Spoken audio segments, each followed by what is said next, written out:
प्रधानमंत्री नरेंद्र मोदी के विजन को ध्यान में रखते हुए ministry of skill development and entrepreneurship लगातार स्किल ट्रेनिंग में अपडेट कर रहा है, जिससे स्किल इंडिया मिशन को स्पीड, क्वालिटी और कैपेसिटी मिल रही है। देश आत्मनिर्भर बनने की राह पर है। कौशल के महत्व को जानने के लिए देखते हैं ये स्टोरी। शिक्षा मंत्रालय हमेशा स्टूडेंट्स को केवल क्लासरूम लर्निंग के साथ प्रैक्टिकल नॉलेज और रियल लाइफ एक्सपीरियंस पर फोकस करता है।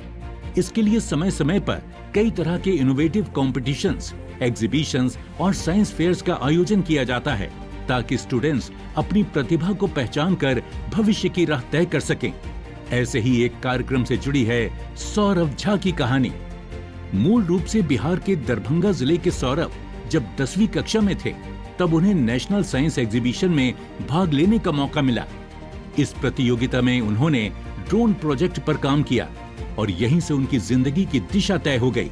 8 महीने लगाने के बाद मेरा पहला ड्रोन बना मेरे सामने और वो फ्लाई हुआ और हम नेशनल साइंस एग्जीबिशन जीते। हमें समझ आ गया था कि हम ड्रोन्स में 8 महीने लगा चुके हैं ऑलरेडी, तो हम इस इंडस्ट्री में और भी थोड़ा एक्सप्लोर कर लेते हैं। उस टाइम मैं अपने को फाउंडर मयंक के साथ मिला। वो ऑलरेडी बिजनेस में थे, जो एग्रीकल्चर एंड फ्लावर ड्रॉपिंग के काम कर रहे थे। उस टाइम मुझे समझ आया कि इसका स्कोप और हो सकता है और हमने इसको आगे परस्यू करा। खास तौर पर भारत सरकार के प्रयासों के कारण ड्रोन के क्षेत्र में अवसरों को बढ़ा दिया है।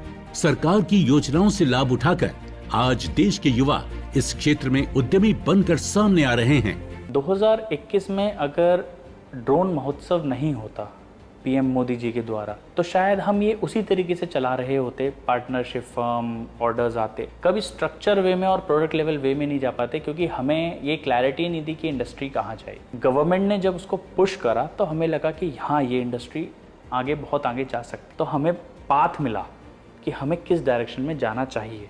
सौरभ की जिज्ञासा और जज्बे ने उन्हें लगातार आगे बढ़ने के लिए प्रेरित किया। दूसरे देशों में एग्रीकल्चर ड्रोन के बढ़ते इस्तेमाल को देखकर उन्होंने सोचा, क्यों न भारत के किसानों के लिए भी ऐसा कुछ किया जाए जो उनकी मेहनत को आसान बना सके। लेकिन सपना आसान नहीं था। सबसे बड़ी चुनौती थी ड्रोन के पार्ट्स। ड्रोन के ज्यादातर पार्ट्स इंपोर्ट होते थे, जो महंगे भी थे और कई बार भारत में आसानी से उपलब्ध भी नहीं होते थे। लेकिन सौरभ ने हार नहीं मानी। उन्होंने तय किया कि वो बाहर से पार्ट्स मंगाने के बजाय खुद ही स्वदेशी ड्रोन पार्ट्स बनाएंगे। इसके लिए उन्होंने लगातार रिसर्च की, प्रोटोटाइप बनाए। कई बार असफल हुए, लेकिन हर बार कुछ नया सीखा।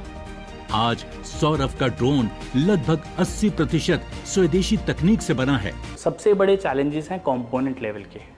आज भी कुछ हद तक हैं, बट उस टाइम बहुत ज़्यादा थे एंड अवेयरनेस भी नहीं थी चीज़ों की कि ये कंपोनेंट इस तरीके से एक्ट करता है। ना केस स्टडीज़ थी। हम भी रैंडम कंपोनेंट्स को टेस्ट करके, रैंडम इक्विपमेंट्स को टेस्ट करके ड्रोन्स बनाते थे, तो फेलियर रेट्स बहुत हाई थे एंड धीरे धीरे हम उसको एलिमिनेट करते गए, जितने पार्ट्स हम एलिमिनेट कर सकते थे। भारत सरकार भी एग्रीकल्चर सेक्टर में ड्रोन तकनीक को तेजी से बढ़ावा दे रही है।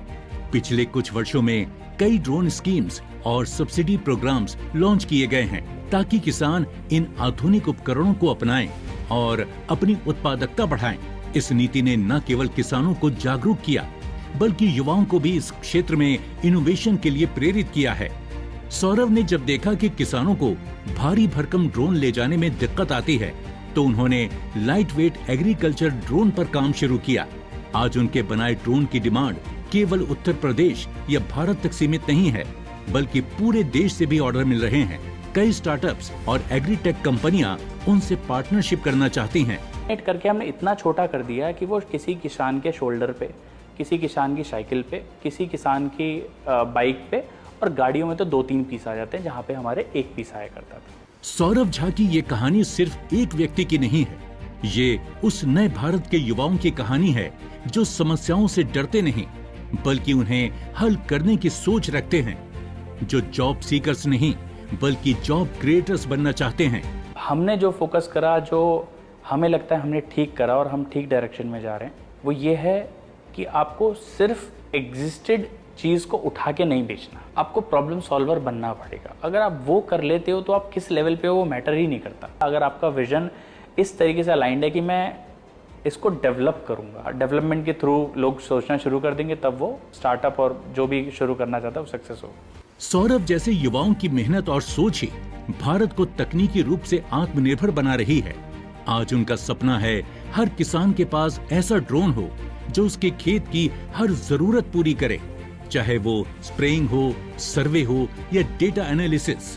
केमिकल इटसेल्फ एक्सपेंसिव चीज़ें हैं जो किसान खरीदता है, उसमें 40% तक सेविंग। तो जहां वो 1 एकड़ खेत करता था उस केमिकल से, वो 2 एकड़ खेत कर सकता है। वाटर सेविंग है, केमिकल सेविंग है, उसके साथ साथ टाइम सेविंग है। ड्रोन जब स्प्रे करता है वो प्रोपोर्शन रेट में करता है, जिसकी वजह से अगर वो 10 रुपये की खेती कर रहा है, 10 रुपये का प्रोडक्शन कर रहा है, तो वो ड्रोन से स्प्रे करने में 12 रुपये तक पहुँच जाती है, क्योंकि उसमें जो फसल खराब होती है उसका परसेंटेज कम हो जाता है। ऐसे ही युवा जब अपने हुनर को पहचानते हैं और तकनीक को समाज के हित में इस्तेमाल करते हैं, तो वो सिर्फ एक सफलता की कहानी नहीं बल्कि नए भारत की उड़ान बन जाती है।